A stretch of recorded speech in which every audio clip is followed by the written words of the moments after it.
자, 연회장은 물로 된 포도주를 맛보고도 어디서 났는지 알지 못하되 물 떠온 하인들은 알더라. 연회장이 신랑을 불러. 아멘. 우리 옆 사람과 인사하겠습니다. 주님의 이름으로 사랑합니다. 네, 주님의 이름으로 사랑합니다. 오늘은 지독한 예수사랑이라는 제목으로 같이 말씀을 나누도록 하겠습니다. 이렇게 말씀 제목을 잡은 것은요, 우리 모두가 다 너무나 지독한 자기 사랑을 하기 때문에 그것의 반대말이 무엇일까 생각해 보니까 지독한 예수 사랑이 되는 것이라는 생각이 들었습니다. 어제 우리 둘째 한결이랑 이제 걸어갈 일이 있었어요. 그랬더니 자꾸 저보고 이제 너무 힘들다고, 네, 6살이 뭐가 그렇게 힘든지 모르겠어요. 안아달라고 저보고 이렇게 이야기를 하니까 제가 이렇게 얘기했어요. 아빠는 이 애기만 안아주는데 너 애기니? 그랬더니 자기는 애기가 아니래요. 그러면 응애라고 하면 아빠가 안아줄게 그랬거든요. 예, 죽어도 응애는 안 하더라고요. 그러다가 이제 갑자기 한결이가 제가 이 한마디를 하니까 달려가더라고요. 뭐라고 얘기했냐면 드림 디포 가자 이렇게 이야기했거든요. 장난감 사준다고. 그러니까 힘들어서 못 걷겠다는 한결이가 이렇게 뛰어가는 역사가 일어나더라고요.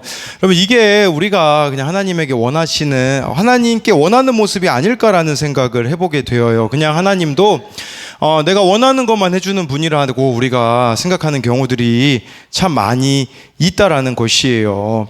그러나 그렇게 우리가 인생에 원치 않는 일이 너무나도 참 많이 일어나며 요한복음에서는 특별히 예수님과의 관계를 강조하는데, 아까 우리가 불렀던 그 찬양 중에 예수님이 포도나무, 우리가 가지기 때문에 예수님을 떠나서는 아무것도 할 수 없다고 하잖아요. 이것은 저와 여러분들에게도 원치 않게 당하는 어려운 일들, 상처들이 우리 인생에 왜 없겠습니까? 그러나 예수님을 통과하지 않고서는 넘어설 수 없다는 것. 세상에서는요, 시간이 약이라고 말하잖아요. 아니에요. 시간은 덮어둘 뿐이지 해결되어지진 않는 거예요. 왜냐하면요, 한 정신과 전문의가 이런 글을 썼대요. 당신은 잘 버리는 사람인가? 나는 자료, 책, 편지, 일기장이 나의 분신처럼 생각되어 버리질 못한다. 감정을 버려야 하는데 버리지 못할 때는 그 대상에 대한 친밀함과 나름의 필요가 있기 때문이다. 어떤 남성은 행복하게 살고 싶다고 말하면서 한결같이 상처가 있고 불행한 여자를 만난다. 이 남자는 행복한 사람을 만나고 싶은데 불행한 여자만 자꾸 만난대요. 입으로는 행복한 사람을 만나고 싶다고 하는데 상처가 있는 사람과 만날 때 그의 정서적인 친밀함이 극대화되기 때문이다. 그는 우울한 어머니 밑에서 자라서 우울한 여자를 만날 때 편안함을 느끼는 것이다. 오히려 행복한 여성에게는 이질감을 많이 느낀다. 처음에는 불편한 옷 같았지만 이제는 그런 우울한 감정이 피부가 된 것이다 라고 이렇게 이야기를 하더라고요. 저와 여러분들이 예수님을 통과하지 않는다면 가족으로부터 내려오는 것도 그렇고요, 상처로밖에 남을 수밖에 없는 것들이 너무나도 많다라는 것이에요. 이처럼 예수님 없는 삶은요, 우리가 살아가고 있지만 그 안에 참 많은 어려움을 동반할 수밖에 없는 삶이라는 것을 알아야 한다라는 것이에요. 그렇다면 열심히만 살면 인생을 잘 살아가는 거라고 할 수 있을까요? 박대영 목사님이 쓰신 그 예수님을 알아가는 요한복음이라는 책에 보니까요, 목사님이 아는 분이 있대요. 이 지인 중에요, 음대 입시를 앞두고 입시곡을 정말 열심히 연습을 한 분이라고 해요. 반주 없이 불러야 했기 때문에 자나깨나 노래를 외우고 불러서 완전히 악보와 하나가 되었다고 합니다. 입시날도 순서를 기다리는 그 순간까지 이어폰을 낀 채 카세트 테이프에 미리 녹음해 둔 곡을 열심히 따라 불렀다고 합니다. 그대로 불렀거든요. 근데 심사위원들 표정이 안 좋더래요. 막힘없이 떨지 않고 아주 잘 해냈는데도 심사위원의 표정이 안 좋았는데 심사위원들이요, 다시 한번 부르라고 했다고 합니다. 예감이 안 좋았지만 역시나 잘 해냈다고 해요. 그런데 심사위원들의 얼굴이 더 굳어졌다고 합니다. 이번에는 피아노로 첫 음을 쳐주더니 다시 해보라고 했다고 하는데 첫 음이 귀에 들어오지 않고 머릿속에 들어있는 대로 불렀대요. 떨어졌다고 합니다. 왜 떨어졌을까요? 곡도 다 외웠는데 떨어진 이유는요, 바로 카세트 건전지가 거의 다 닳아서 반음 정도가 떨어진 걸 모른 채 열심히 따라 불렀기 때문이라는 것이에요. 뭘 이야기 드리고자 하는 거냐면요, 우리 인생에도요, 아무리 내가 열심히 살아도요, 때로는 감당할 수 없는, 오늘 말씀에 나온 포도주가 다 떨어진 것과 같은 일들이 우리들 가운데 일어난다라는 것이에요. 그래서 이 가운데 저와 여러분들이 정말 돌아봐야 되는 것은 내가 예수님과 종교 생활을 하고 있는가, 생명의 관계를 맺고 있는가를 돌아보아야 한다라는 것이에요. 요한복음 17장 3절에는요 이런 말씀이 나와 있습니다. 우리 같이 읽어보겠습니다. 시작. 영생은 곧 유일하신 참 하나님과 그가 보내신 자 예수 그리스도를 아는 것이니라. 요한복음의 강조점은 이거입니다. 저와 여러분들이요 이 땅에서 예수님하고 친밀함 가운데 살아가는 게 영생이라고 해요. 다른 복음서는요 영생은 죽어서 천국 가는 거거든요. 요한복음은 내가 이 땅에서 천국을 누리는 거예요. 누구를 통해서요? 예수님과 하나님을 알아감을 통해서라는 것이에요. 예수님이 우리에게 원하시는 관계가요 요한복음 15장 15절에 이렇게 나와 있습니다. 우리 같이 읽어보겠습니다. 시작. 이제부터는 너희를 종이라 하지 아니하리니 너희를 친구라 하였노니 내가 내 아버지께 들은 것을 다 너희에게 알게 하였음이라.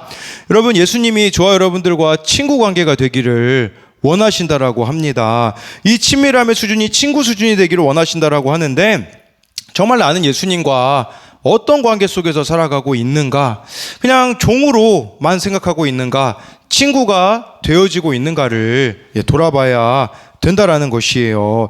제가 예전에 우리 청소년부 예배 때 한번 나눈 적이 있는데, 청소년부 아이들한테 그런 질문을 했어요. 오늘 하루 동안 우리 한결이랑 살면 어떨까, 이 얘기를 했거든요. 물론 여러분들 방학이기 때문에 한결이 예찬이 빌려드릴 수 있습니다. 하루 정도는요. 네. 표정이 별로 안 원하시는 것 같네요. 그런데 이 한결이랑만 하루 살아도 여러분 말이 달라지고 행동이 달라질 거예요. 오늘 아침에 있었던 일이거든요. 새벽 예배를 딱 드리는데 한결이가 이제 뒷방에서 잠이 들고서는 저녁에 남아서 계속 있다가 한결이가 제 옆에서 누워 있었거든요. 근데 제가 잠깐 이게 다른 영상을, 저는 저 GSM 자리에 앉아 있고 한결이 누워 있었거든요. 자는 줄 알았는데 갑자기 저 영상 보고 있어서 집중해가지고 옆을 못 보고 있었죠. 근데 한결이가 제 옆에 다가오더니 아빠 뭐해? 그러더라고요. 그래서 제가 바로 영상을 꺼버렸거든요. 아무것도 안 한다고 했는데, 네, 물론 이것도 회개해야 될 문제긴 한데, 뭘 이야기 드리고자 하냐면 한결이만 제 옆에 있어도 조심스러운 게 있어요. 그런데 예수님이 내 안에 계시는데, 성령으로 내 안에 계시는데 우리의 일상은 어떠하냐라는 부분을 묻는 겁니다. 그러기에 오늘 이 말씀을 통해서 지독한 자기 사랑이 아니라 지독한 예수 사랑이 되기 위해서 어떻게 해야 될지 두 가지를 같이 보도록 하겠습니다. 첫 번째로요, 지독한 예수 사랑이 되기 위해서는 죄의 문제가 해결되어야 합니다. 요한복음 2장 3절입니다. 같이 읽겠습니다. 시작. 포도주가 떨어진지라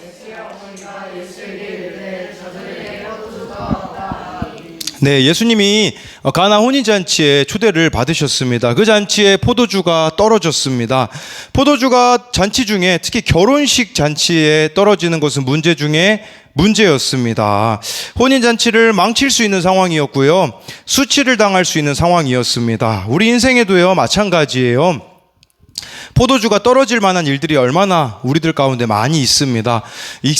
가정마다 있을 것이고요, 인생마다 포도주가 떨어질 일들이 있다라는 것이에요. 중요한 것은 이건 모두가 다 공통 분모인 것 같아요. 예수님을 믿든 믿지 않든 포도주가 떨어지는 것과 같은 일들이 우리들 가운데 있는데, 중요한 것은 어디로 피하냐는 것입니다. 요한복음 1장 29절에요. 세례 요한이 예수님을 보자마자 이렇게 말했습니다. 우리 같이 읽어보겠습니다. 시작. 이튿날 요한이 예수께서 자기에게 나아오심을 보고 이르되 보라, 세상 죄를 지고 가는 하나님의 어린 양이로다. 네, 세상 죄를 지고 간 하나님의 어린 양이다 라는 것은요, 세상 죄를 제거하는 하나님의 어린 양이 예수님이라는 겁니다. 여러분, 죄라는 문제는요 예수님으로만 해결할 수 있다고 말씀해주고 있는 것이에요. 그러니 포도주가 떨어졌을 때 우리가 해야 되는 것은요, 죄인됨을 깨닫고 예수님께 피하는 인생이 되는 겁니다. 저와 여러분들이 예수님께 피하면 어떤 일이 벌어질까요? 요한복음 2장 6절에 나와 있습니다. 우리 같이 읽어보겠습니다. 시작. 거기에 유대인의 정결 예식을 따라 두세 통 드는 도랑아리 6이 놓였는지라. 예수님께서는요 이 6 항아리에 들어있는 물을 포도주로 바꾸십니다. 이 양이 얼마나 되냐면 560리터가 된다고 하더라고요. 무슨 의미냐면 저와 여러분들이 예수님께 피하는 인생이 될 때 풍성한 삶을 살게 해주시겠다라는 것이에요. 이걸 좀 믿으셨으면 좋겠어요. 내가 계획한 내 인생의 계획보다 예수님께 맡긴 내 인생의 계획이 더 풍성하다라는 것을 아셔야 한다라는 것이에요. 그런데 이런 포도주가 떨어졌을 때 예수님께 피하지 않은 인생을 떠올려 봤을 때 한 사람이 떠오르더라고요. 그 사람은 누구냐면요, 가인입니다. 하나님께서 자신의 제사를 받지 않으셨다고 동생 아벨을 죽여버리고 나서 그때요 뭐라고 이야기하냐면요, 이 죄의 형벌이 너무 무거워가지고 혹시 다른 사람이 저를 죽일 것 같습니다 라고 하자 하나님이 이렇게 말씀하세요.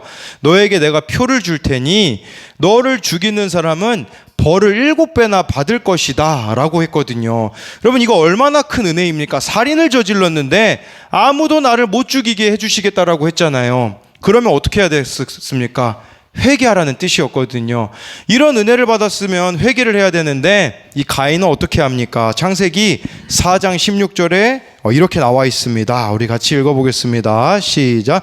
가인이 여호와 앞을 떠나서 에덴 동쪽 놋 땅에 거주하더니, 여기요 성경에서 동쪽은요 하나님과 정반대되는 방향입니다. 반대의 길로 갔다라는 거예요. 그 다음에 어디서 사냐? 놋 땅이라고 하는데 이 놋 땅의 의미는요 방황, 탄식이의 땅이라는 의미가 있습니다. 그러니까요, 풍성한 삶을 살아갈 것인가, 탄식과 방황의 삶을 살 것인가는 우리의 선택에 달려 있다라는 것입니다. 오늘 그 용화 고등학교 졸업식에 우리 이제 청년이 된 아이가 이제 졸업식이 있어서 갔는데, 우리 진규도 오늘 졸업하는 날이라서 이제 가려고 했는데, 우리 안수이사님으로부터 정보를 들었어요. 아빠도 오지 말라고 했기 때문에 저도 진규한테 물어봤어요. 너 아빠도 오지 말라고 했다고 들었는데 목사님도 가지 말까? 그랬더니 네 목사님. 그래가지고 진규한테는 안 갔거든요. 네, 근데 이렇게 오전에는 중학교 졸업식을 갔는데 뭐 별 느낌이 없었어요. 근데 이제 고등학교 졸업식은 조금 안타까운 마음이 많이 들더라고요. 왜냐하면 이미 이 아이들이 20살이 되어서 선택할 길이 뻔하기 때문이에요. 예수님 없는 인생은요 악하고 음란할 수밖에 없기 때문에 정말 이 방황의 시간을 이 아이들이 보낼 것을 생각하니 참 마음이 아팠습니다. 마다가스카르 의료 선교사인 이재훈 선교사님의 간증을 제가 들었습니다. 이분은요 믿지 않는 가정에서 태어났고요, 혼자서 5살 때 교회를 다녔다고 합니다. 어느 때부턴가 교회에서 전도하면 그 성경 구절이 적혀있는 책갈피를 모으는 게 취미가 된 거예요, 이분이요. 그때부터 반 친구들을 학년이 바뀔 때마다 다 교회 한 번씩 데리고 와서 자신의 책갈피 수집을 이렇게 열심히 친구들이 도와줬다고 합니다.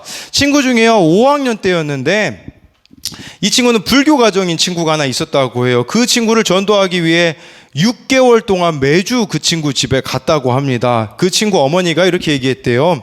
재훈이가 불쌍하니까 교회 한번 가줘라. 그래가지고 그 친구가 교회 나오게 되었고 책갈피를 하나 더 얻었다고 합니다. 아주 친한 친구가 되었는데 그 친구가 내기를 했대요. 어떤 내기를 하냐면 누가 가정을 먼저 전도하는가. 이분은 5살 때부터 다녔으니까 자기 친구보다는 더 빨리 전도할 수 있을 거라고 생각을 했대요. 근데 그 친구가요 할머니부터 어머니, 아버지 2형과 한 여동생까지 모두 불교 신자였는데 한 방에 전도를 했다고 합니다. 그래서 이분도 전도하려고 유일하게 용기를 내서 동생한테 교회 가자고 했더니 동생이 이렇게 얘기했대요. 형 같은 사람이 교회 다니면 평생 교회 안 간다고 해서 거부를 당했다고 합니다. 중1 때 성경을 읽는데 이 사도행전 16장 31절에 주 예수를 믿으라 그리하면 너와 내 집이 구원을 받으리라는 말씀을 발견해서 하나님께 따졌대요. 하나님, 제가 주 예수를 믿는데 우리 집은 왜 구원을 못 받습니까? 그때 하나님으로부터 이런 소리가 들렸다고 해요. 너의 믿음이 가짜니까 그렇다. 아니, 제가 왜 가짜예요? 이렇게 전도도 많이 하고 성경도 열심히 읽는데 왜 가짜예요? 근데요, 왜 가짜예요? 라고 물을 때 자기가 가짜라는 걸 알게 되었다고 합니다. 자기가 지금까지 잘한 것은 하나님께 잘한 게 아니라 사람들에게 잘 보이려고 했다라는 것이에요. 내 내면에는 내 욕심을 채우기 위한 욕망이 있었고 가식과 위선 그런 것들이 확연했다고 하면서 그때 가짜인 것을 알게 되니까 겁이 났다고 해요. 가족 구원을 못하는 것은 고사하고 자신이 지옥에 갈까봐 겁이 났다고 해요. 그래서 하나님께 전부를 걸어보겠다고 해가지고요. 하나님, 제가 아프리카 선교사가 될 테니까 저를 진짜로 여겨주세요 라고 해서 고등학교 때 선교사 중에 의료 선교사가 되기로 마음을, 왜냐면 그래야 학생회 때 최선을 다할 수 있을 것 같아서 의료 선교사가 되기로 하고 그때부터 이 길을 걸어갔다고 하더라고요. 이후 의대 다니면서요, 이제 예쁘고 지혜로운 수많은 자매들에게 이제 결혼을 해야 될 때가 되니까 아프리카에 같이 가자고 이야기를 했대요. 그랬더니 잘 다녀오시라고 이야기를 했다고 합니다. 그래서 하나님께 기도했대요. 하나님, 제가 선교사로 가는데 결혼하고 갈까요? 결혼하지 말고 갈까요? 그랬더니 하고 가라는 마음을 주셔서 어떤 사람하고 같이 갈까요? 이렇게 물었자 하나님이 답을 주신 게 아니라 책을 주셨다고 합니다. 이 리처드 범브란트 목사님이 쓰신 하나님의 지하 운동이라는 책을 읽었는데, 이 목사님이요, 그 루마니아에서 공산치하에서 감옥에서 간증을 쓰신 그 내용이 하나님의 지하 운동이라는 책인데요. 범브란트 목사님이 왜 감옥에 갔냐? 사모님 때문에 갔거든요. 이 공산치하기 때문에 삼자교회에서 가짜 목사가 설교를 한다다가 하고 있는데 사모님이 남편 옆구리를 찔렀대요. 목사님이 나가서 진짜 설교를 하시라고, 예수님 얼굴에 먹칠하고 있는 저 사람을 대신해서 당신이 바른 복음을 전해달라고 했다고 합니다. 그래서 강대상에 가서 복음을 전하고 예배가 끝나자 비밀경찰들에 의해서 감옥에 이 리처드 범브란트 목사님이 간 거거든요. 그러면서요, 아프리카 선교사 아내가 되려면 이 정도 배짱은 있어야겠다라는 생각이 들었다고 합니다. 그랬는데 지금 만난 아내분은요, 결혼 조건이 딱 한 가지였다고 합니다. 뭐냐면 하나님을 위해서 죽을 수 있는 남자였다고 합니다. 그래서 남편을 사지로 보낼 수 있는 여자라면 선교사 아내가 될 자격이 있다고 해서 이 아내와 결혼을 했다고 합니다. 그 이후에 이분이 의사가 되고 마다가스카르에서 얼마나 많은 이들을 살리고 예수님께로 인도하고 있는지 모릅니다. 여러분, 계속해서 우리 인생에 포도주가 떨어진 일들이 왜 없겠습니까? 그것을 여러분들이 예수님께 가지고 간다면 풍성해져서 나도 살리고 남도 살리는 인생이 되겠지만, 방황과 탄식의 땅인 노 땅으로 피한다면, 하나님과 정반대되는 길로 여러분들이 걸어간다면 나도 죽고 남도 죽이는 인생이 될 수밖에 없다라는 것을 기억해야 된다라는 사실입니다. 그래서 이것에 대한 적용 질문은요, 나에게 포도주가 떨어지는 것과 같은 사건은 무엇입니까? 인생의 포도주가 떨어질 때마다 예수님께로 피합니까? 아니면 예수님을 떠납니까? 이것을 돌아봐야 합니다. 두 번째로요, 지독한 예수 사랑이 되기 위해서는 무슨 말씀이든지 순종해야 합니다. 요한복음 2장 4절 5절 말씀을 같이 읽어보도록 하겠습니다. 시작.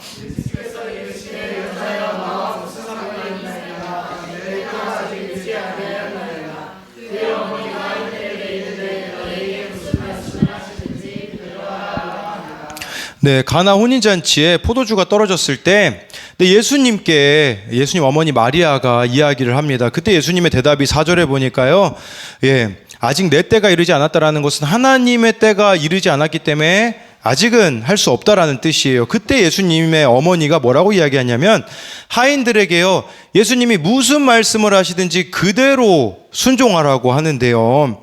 이렇게 마리아가 말할 수 있었던 이유가 어디 있을까요? 마리아가 이미 경험적으로 순종해 봤기 때문입니다. 마리아는 어떤 순종을 했습니까? 누가복음에 나와 있습니다. 누가복음에요, 동정 여인, 처녀인 마리아가 성령으로 임신을 예수님을 잉태하게 될 것을 이야기하지 않습니까?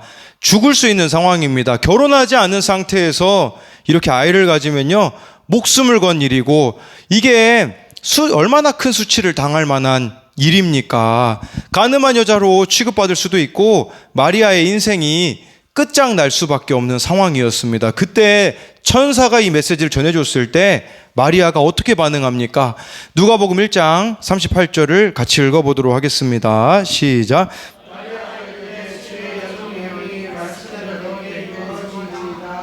천사가 떠나가니라.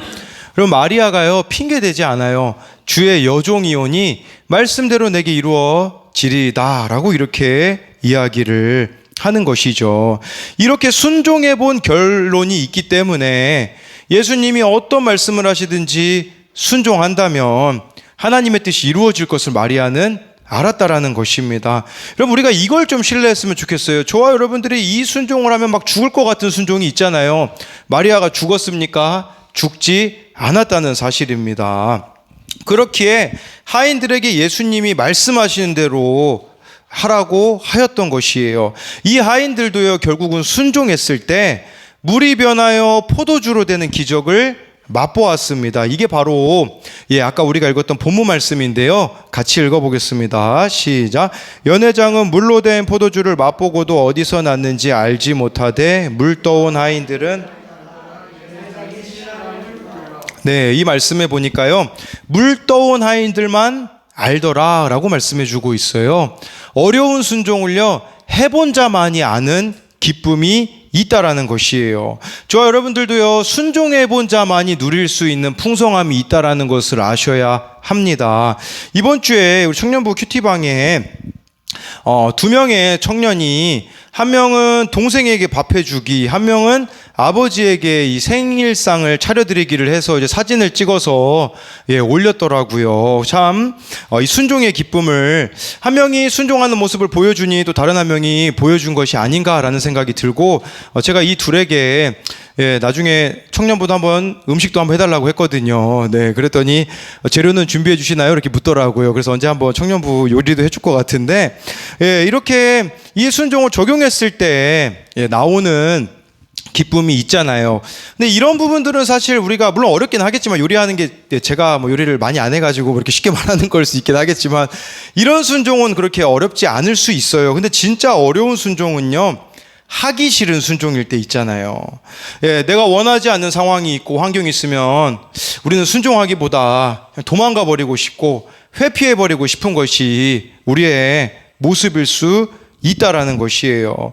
오늘 어느 청년의 그런 나눔 속에서 이 청년의 마지막 적용에 그런 고백이 나와 있더라고요. 나에게 필요한 사건이었음을 생각하며 감사하겠습니다. 어떤 일이든지 저와 여러분들이 다 필요하기 때문에 하나님이 주신 거라는 것을 믿으셨으면 좋겠어요. 불순종하고 싶은 그것조차도 나에게 필요한 부분이 있기 때문에 주신 것임을 알아야 한다라는 것이죠. 복림교회 최솔 목사님이 지난 주일 설교 마지막에 자신에게 있었던 간증을 이야기해 주셨습니다. 그분이 설교하신 내용 그대로 이렇게 읽어드리면요, 제가 하나님의 부르심으로 탈북 사역을 하면서 감옥에 갔던 사건이 있습니다. 이분은 탈북민 사역을 위해서 추방당하기도 했고요, 감옥도 간 사건이 있는데, 그때 저는 예수님과 같이 고난을 영광으로 받을 수 있을 것이라 생각을 했습니다. 그 어려운 상황이 되면 저는 이겨낼 수 있을 거라고 생각을 했습니다. 막상 감옥에 들어가 앉으니 하나님을 향한 원망밖에 안 나왔습니다. 하나님, 제가 10년 동안 사역한 결과가 이것입니까? 그때 하나님이요 말씀 하나를 마음에 주셨다고 합니다. 시편 34편 8절이었는데요. 너희는 여호와의 선하심을 맛보아 알지어다. 그에게 피하는 자는 복이 있도다. 이 말씀을 주시는데요, 이렇게 대답했다고요. 하나님, 이게 복입니까? 속에서는 할 수 있다면 욕을 하고 싶을 정도로 마음이 요동쳤습니다. 그리고 하나님께 기도할 때 하나님은 제가 얼마나 큰 죄인인지를 보게 하셨습니다. 하나님의 뜻을 이루기 위해 사역하는 게 아니라 제 욕심으로 사역했던 것입니다. 어려움과 환난 가운데 제 민낯을 보게 되고 3일째 되던 날 이렇게 인정할 수밖에 없었습니다. 이 모든 일은 하나님이 하신 일이고 하나님은 언제나 옳으시다라는 것을 고백하게 되어지자 평강이 임했다고 합니다. 하나님이 옳다고 여기니까요 문제가 해결되었다고 하더라고요. 감옥에서 나오려면요 2천만 원이 필요했는데 어느 교회 권사님이 2천만 원을 보내주셔가지고 나올 수가 있었다고 하더라고요. 여러분, 우리가 순종하고 싶지 않은 영역들이 있지 않습니까? 왜 그걸 주시냐면 하나님의 오르심을 고백하라는 것이에요. 이 오르심을 우리가 깨달을 때까지, 우리가 그때까지, 우리가 인간적인 방법으로, 해결하려고 하는 것이 아니라 기다리고 잠잠히 나아갈 때에 정말 그것이 깨달아지는 순간 하나님께서는 문제를 해결해 주신다라는 거예요. 근데 우리는 이 과정을 생략하고 문제 해결만을 원하기 때문에 하나님의 오르심을 깨닫기보다는 그냥 내가 원한 대로 살아가고 생각하는 것이 얼마나 맞느냐라는 것입니다. 이것에 대한 적용 질문은요, 어떤 사건이든 나에게 필요한 사건이기에 하나님의 오르심을 고백하며 순종합니까? 나의 불순종으로 이루어지고 있지 않는 일들은 무엇입니까? 참 이 순종하기 힘들었던 사람들을 떠올려 보면요, 예를 들면 여러분 이런 순종할 수 있겠습니까? 이사야서를 읽어보잖아요. 하나님이 이사야에게요 3년 동안 이 심판의 메시지를 전하기 위해 알몸으로 지내라고 합니다. 3년 동안 알몸으로 지내는 거 얼마나 수치스러운 일이었겠습니까? 근데 이사야가요 순종합니다. 순종했는데 이사야가 어떻게 죽는 줄 아십니까? 히브리서에 의하면요 톱으로 켜 죽임을 당했다. 히브리서 11장에 그 톱으로 켜 죽임을 당한 사람이 이사야라고 추정하거든요. 정말 이 3년을 알몸으로 지내는 그 어려움도 겪고 그의 결론이 톱으로 켜 죽임을 당하는데도 이사야는 순종의 길을 걸어갔습니다. 예레미야는요 소처럼 줄과 멍에를 목에 얹고 시드기야 왕을 찾아갔던 모습도 예레미야서를 읽어보면 나와 있고요. 에스겔 같은 경우는요 좀 어려운 요구를 하나님이 하세요. 아내가 죽었는데도요 울지 말라고, 슬퍼하지 말라고 그렇게 에스겔에게 말씀하실 때 얼마나 이 에스겔이 가혹했겠습니까? 그런데요 에스겔이요 찍소리 안 하고요 순종해요. 자기 아내가 죽었는데도요 슬퍼하지 않습니다. 어느 현대 정신분석학자들은요 에스겔의 이런 모습을 보고서요 정신질환자였다라고까지 이야기를 하더라고요. 제정신이 아닌 사람처럼 살았지 않았습니까? 이렇게 순종했을 때 결국은 그들의 순종을 통해서 우리는 무엇을 얻습니까? 김양재 목사님만 해도요 에스겔 때문에 살아났다고 고백하지 않습니까? 에스겔이 자기 아내가 죽었을 때 슬퍼하지 말라고, 자기 남편이 죽었을 때 그 말씀을 보게 됨으로써 정말 자유함이 있었다라고 하잖아요. 우리가 순종해서 걸어가는 길은요 흔적이 됩니다. 누군가를 살리는 흔적이 되어서요 계속해서 살려낼 겁니다. 그러나 이 불순종으로 걸어간 길은요 계속해서 누군가에게 걸림이 된다라는 것을 저와 여러분들이 아셨으면 좋겠습니다. 제가 이번 주에 그래도 물론 좀 이렇게 반응이 좋진 않았지만 그래도 최대한 순종해 보려고 했거든요. 저희 어머니가 여기도 신방 가자, 이제 저기도 가자 이렇게 했을 때 처음에는 이렇게 핑계 대다가 결국에는 마음에 찔려서 이렇게 다 다녀왔거든요. 그런데 진짜 가보니까 주시는 은혜가 있더라고요. 그랬을 때 예를 들자면 오늘 졸업식 간 것도 그래요. 오늘 딱 졸업식을 이제 가는데 오늘 졸업식 가는데 이제 딱 차를 주차를 하고서는 내렸는데 우리 맞은편에 임순희 집사님이 주차하고 내리셔가지고 만나가지고 같이 이제 갔는데요. 제가 원래 저희 교회 청소년부 교회 나오는 청소년부만 제가 좀 계산하고 가가지고 이제 우리 경식이 거를 참 생각을 제가 못하고 갔거든요. 못하고 갔는데 차 주차할 때 제 뒤에 이제 따라오셔가지고 주차해가지고 딱 보자마자 마침 제가 꽃을 여분으로 이렇게 챙겨가가지고 딱 보자마자 경식이 것도 챙겨온 척을 했거든요. 사실은 그랬는데 뭘 이야기하고자 하는 거냐면 그냥 우연히 우리 집사님이 그런 얘기를 하셨어요. 오늘 이 꽃을 사게 된 게 진짜 하나님의 돕는 손길이었었다라고 이야기를 하는데 저는 그 얘기 들으면서 속으로요. 저는 오늘 집사님 만난 게 하나님의 돕는 손길이었어요. 이 고백이 나오더라고요. 만약에 제가 주차장에서 안 만났어 봐요. 그러면 꽃도 안 가져가고 이게 숫자가 하나 부족하고 어색한 상황이 될 뻔했거든요.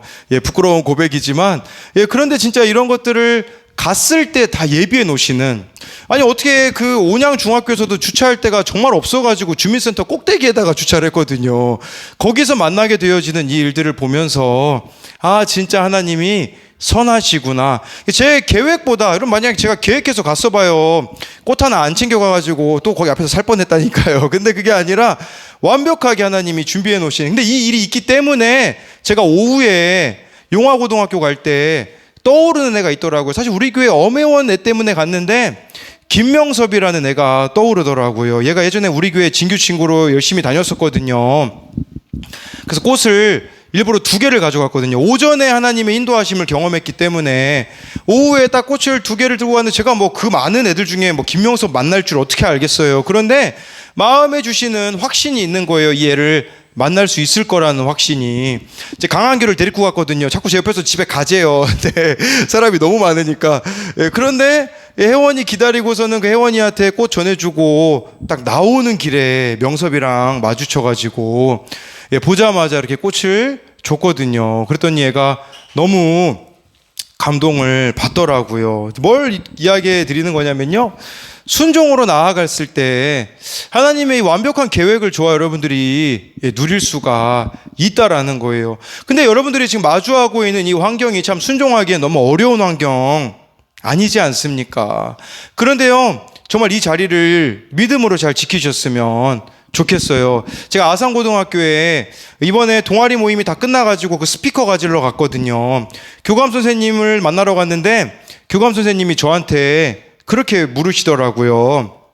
목사님은 계속 여기에 계세요? 이제 물어보시더라고요. 제가, 왜냐면 이제 뭐 12월이 되고 하면 뭐 다 다른 교회로 가기도 하고 그러는 거를 아시기 때문에 물으셨던 것 같아요. 그래서 네, 저는 갈 데가 없어요. 여기밖에 없습니다라고 이렇게 이야기를 드렸거든요. 근데 너무 감사하더라고요. 왜냐면 제가 여기 있는 한 제가 뭐 아직까지는 못난 짓을 안 했거든요. 그러니까 기독교 동아리도 계속 저를 들어가게 해줄 것 같고 기도 모임도 계속 들어갈 수 있을 것 같더라고요. 근데 여기 들어가기 전까지 여러분 얼마나 많은 공백 시간이 있었어요. 학교 앞에 그 순종하며 가는 거 너무 저에게는 버거운 일이었었거든요. 그런데 그때 주셨던 말씀에 순종하여 나아갔을 때 지금 제가 경험하고 있는 이 일들처럼 저와 여러분들이요, 현실이 너무 가혹하다고 느껴질지 모르나 그럼에도 불구하고 순종하며 나아갈 때에 나중에요, 하나님의 그 완벽한, 지금 퍼즐을 우리는 이 한 조각 들고 살아가는 인생 같아요. 나중에 이렇게 하나하나 순종해 갔을 때 하나님의 그 큰 그림을 저와 여러분들이 발견하게 될 날이 오지 않겠습니까? 또 한 가지 얘기할까요? 네, 또 한 가지 이번 주 제가 누렸던 그 기쁨은 뭐였었냐면, 사실 우리 안수 지사님이 이번에 양육을 같이 받았으면 좋겠다는 마음을 갖고 있었지만 구역 예배 때 차마 이야기할 수 없었어요. 제 입이 안 떨어지더라고요. 딱 말하고 준비하고까지 갔거든요. 근데 얘기를 못 하고서는 속으로 기도하고 있었어요. 하나님, 우리 안수 지사님이 좀 양육 같이 좀 받게 해주세요. 제가 그랬거든요. 근데 목요일 날 딱 전화가 이제 안수 지사님한테 왔더라고요. 우리 문승래 지사님이 너무 열심히 양육 숙제를 하고 계셔가지고 이번에 좀 같이 받아야겠다고. 제가 너무 기뻐서 그 자리로 바로 뛰쳐나가서 책을 배달하고 왔잖아요. 네, 그랬는데 진짜 이 하나님의 신실하심을 좀 보게 되는 것 같아요. 예전에는 막 그냥 막 안달복달 해가지고 왜 하나님 안 이루어주세요 막 그걸 인내하지 못했는데, 요새 제가 하고 있는 건 뭐냐면요, 그냥 믿는 거예요. 하나님이 기뻐하시는 일이라면 해결해 주시겠지. 물론 아직도 해결되지 않은 많은 문제들이 있어요. 그럴 때마다 어제만 해도 여러 가지 다른 일들로 인해서 얼마나 많은 한숨을 쉬었는지 몰라요. 그런데 그럼에도 불구하고 또 새벽에 일어나가지고 하나님을 기대하는 거예요. 하나님, 이 문제는 제가 해결할 수 없는 문제예요. 도와주세요 라고 할 때에 하나님께서는 제 안에 평강을 주시더라고요.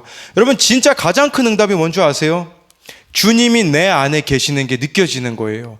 주님이 내 안에 계시는 것이 평강이 되는 것이에요. 그렇게 되어질 때에 여러분, 이것은 세상이 줄 수 없는, 환경 상황과 관계가 없어요. 사람하고 관계가 없어요. 나와 주님 안에서 이루어지는 일이기 때문에 저와 여러분들이 정말 이 일들이 이루어짐으로써요, 기대했으면 좋겠어요. 내일 어떤 일이 있어도요 두려워할 게 없어요. 왜 그런 줄 아세요? 내가 내일 주님과 함께 할 것이기 때문에 이걸 믿으셨으면 좋겠어요. 요새 제가 목사로서 누리는 기쁨은 이거예요. 뭐 바뀐 게 그렇게 크게 바뀐 게 있나요? 크게 바뀐 거 없어요. 안 돌아오고 있는 애들은 여전히 안 돌아오고 있고요. 근데 바뀐 게 뭐냐면요, 저예요. 저 기다리면서 기도하며 나아가는 거예요. 오늘 그 졸업식 갔을 때 또 옛날에 우리 교회 출신의 어떤 애를 또 이렇게 만나가지고 또 기대가 되는 거예요.